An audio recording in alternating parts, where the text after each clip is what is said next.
Assalamualaikum warahmatullahi wabarakatuh. Di sini saya akan menjawab soal-soal UTS Bahasa Indonesia. Nama saya Inka Fernanda Aprilia, NIM 2021 11081, kelas 2B Manajemen. Soal yang pertama, jelaskan berdasarkan temuan mahasiswa di lapangan faktor apa saja yang menyebabkan terjadinya kesalahan penulisan ejaan.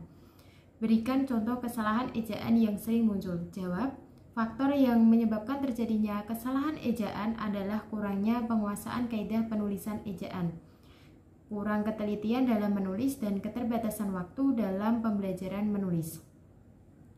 Contoh kesalahan ejaan yang sering muncul. Yang pertama, telur. Yang benar adalah telur. Pakai U. 2. Praktek. Yang benar adalah praktik. 3. Nasihat. Yang benar adalah nasihat. 4. Fotokopi. Yang benar adalah fotokopi. Pakai K. Soal yang kedua, bagaimana langkah membedakan kutipan langsung dan kutipan tidak langsung dalam proses pengutipan? Jelaskan dan berikan contohnya. Jawab, kutipan langsung biasanya digunakan oleh penulis di awal kalimat dan disertakan tahun beserta halamannya. Sedangkan kutipan tidak langsung, nama penulis selalu diletakkan di akhir kalimat dan juga menyertakan nama penulis beserta tahun terbitnya sumber tersebut.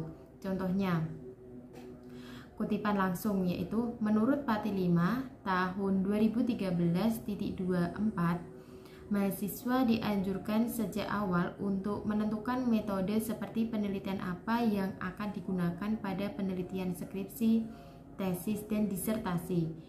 Sedangkan contoh kutipan tidak langsung yaitu tombol navigasi adalah sebuah tombol yang digunakan oleh para pembaca blog untuk mendapatkan informasi yang mereka butuhkan dari sebuah blog. Dengan adanya tombol navigasi, pembaca dapat mencari topik yang ingin mereka baca tanpa perlu membuka satu persatu halaman sebuah blog. Wahyu Saben, Build Your Blogger XML Template, Yogyakarta, Andi, 2010, halaman 197. Selanjutnya soal nomor 3. Apa perbedaan dari biografi dan bibliografi? Jelaskan disertai contohnya. Jawab, biografi adalah karya sastra yang berisikan riwayat hidup seorang tokoh ternama. Biografi berasal dari bahasa Yunani, yakni dari kata bios dan grafien. Kata bios berarti hidup dan grafien berarti menulis. Sehingga biografi memuat riwayat hidup yang berisi prestasi istimewa dari seseorang. Contoh, R.A. Kartini lahir tanggal 21 April 1879 di Jepara, Jawa Tengah.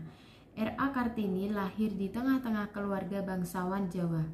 Hal tersebut menjadi alasan mengapa beliau mendapat gelar R.A. yang merupakan singkatan dari Raden Ajeng. Tepat pada tahun 1912, Yayasan Kartini di Semarang mendirikan sekolah wanita yang diberi nama Sekolah Kartini.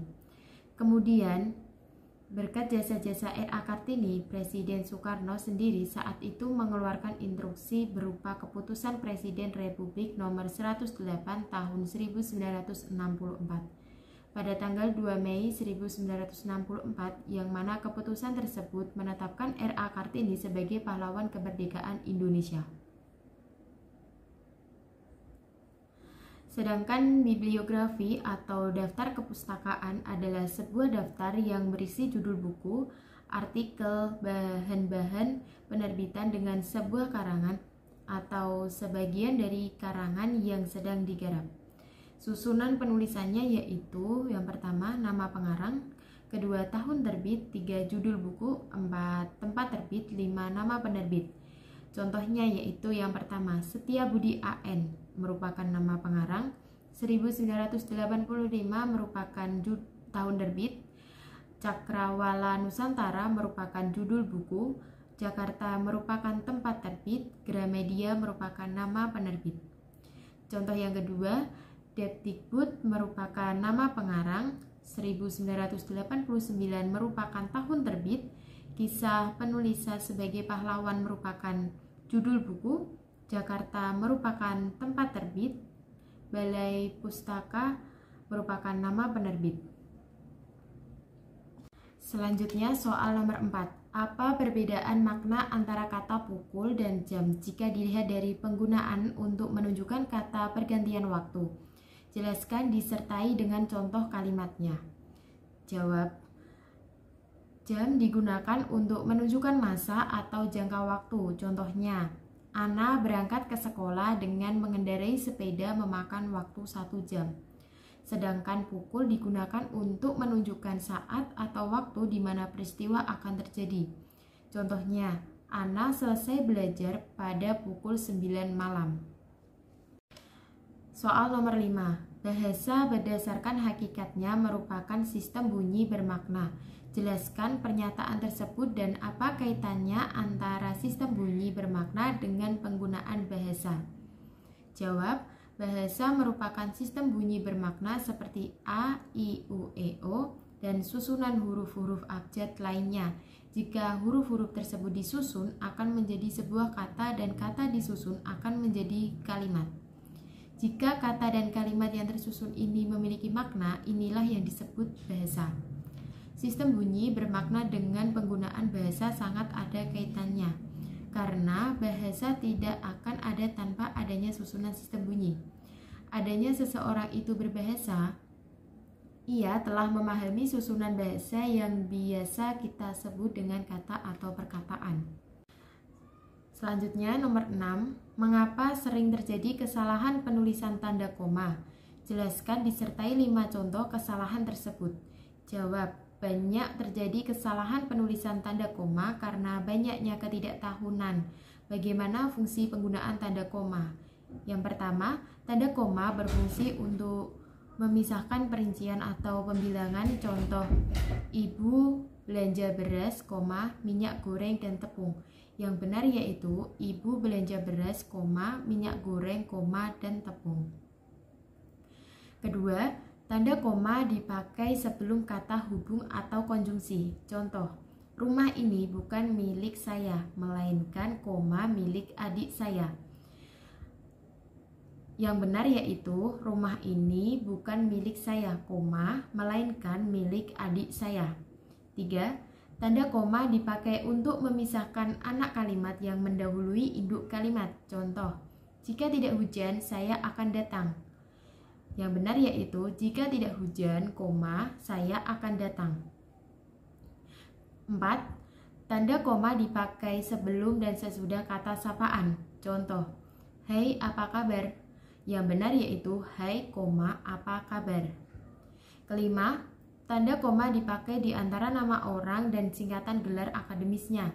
Contoh, Nur Aziza SPD. Yang benar yaitu Nur Aziza, SPD. Selanjutnya soal nomor 7. Apa perbedaan dari makna dari tanda titik 2 dengan titik koma? Jelaskan disertai 2 contoh penggunaan tanda tersebut yang benar. Jawab, yang pertama, tanda titik 2 dipakai pada akhir suatu pernyataan lengkap yang diikuti pemerincian atau penjelasan. Contohnya yang pertama, mereka memerlukan perabot rumah tangga titik 2, kursi, meja, dan lemari. Contoh yang kedua, hanya ada 2 pilihan bagi para pejuang kemerdekaan titik 2, hidup atau mati. Selanjutnya, tanda titik 2 tidak dipakai jika perincian atau penjelasan merupakan pelengkap yang mengakhiri pernyataan. Contohnya yang pertama, kita memerlukan kursi, meja, dan lemari. Contoh yang kedua, tahap penelitian yang harus dilakukan meliputi titik 2, persiapan, pengumpulan data, pengolahan data, dan pelaporan. Yang terakhir, tanda titik 2 dipakai sesudah kata atau ungkapan yang memerlukan pemberian atau penjelasan penggambaran. Contohnya, ketua titik 2, Ahmad Wijaya, sekretaris titik 2, Siti Aryani, bendahara titik 2, Aulia Arimbi. Sedangkan penggunaan tanda titik koma. Yang pertama, tanda titik koma dipakai sebagai pengganti kata penghubung untuk memisahkan kalimat setara yang satu dari kalimat setara yang lain dalam kalimat majemuk. Contohnya yang pertama, hari sudah malam, anak-anak masih membaca buku. Contoh yang kedua, ayah menyelesaikan pekerjaan, ibu menulis makalah, adik membaca cerita pendek. Selanjutnya, tanda titik koma dipakai untuk akhir perincian yang berupa klausa. Contohnya, syarat penerimaan pegawai di lembaga ini adalah 2.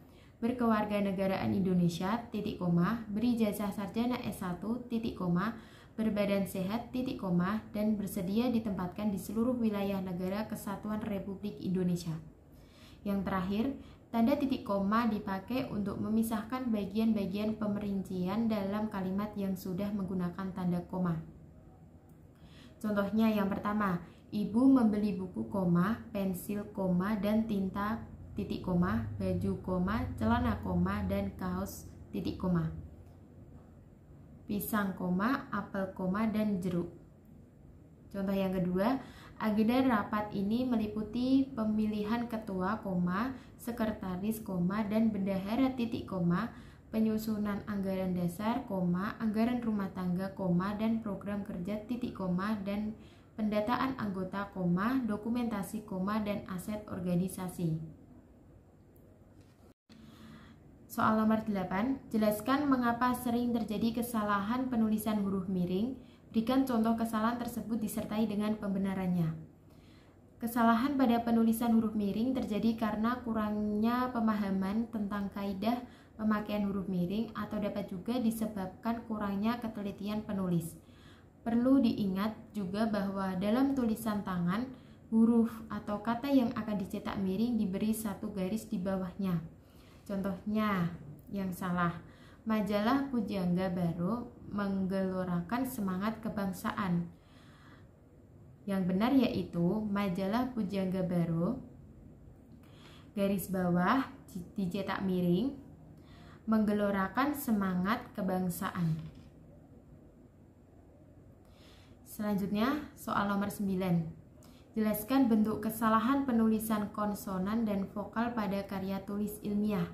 Berikan contoh kesalahan tersebut disertai dengan pembenarannya. Jawab, penulisan karya ilmiah bagi mahasiswa mungkin tidak semudah menulis artikel bebas atau buku harian. Karya ilmiah biasanya merupakan mata kuliah yang berkaitan dengan tugas akhir seperti skripsi atau tugas akhir ujian akhir semester seperti makalah. Di dalam karya ilmiah seperti makalah atau skripsi sangat memperhatikan sistematika penulisan, ejaan, pembacaan referensi atau literatur pustaka yang membutuhkan waktu yang relatif lama, serta harus memperhatikan jumlah halaman antar tiap bab. Berikut merupakan contoh data yang masih salah dalam pemakaian huruf konsonan D, yaitu sebagai berikut.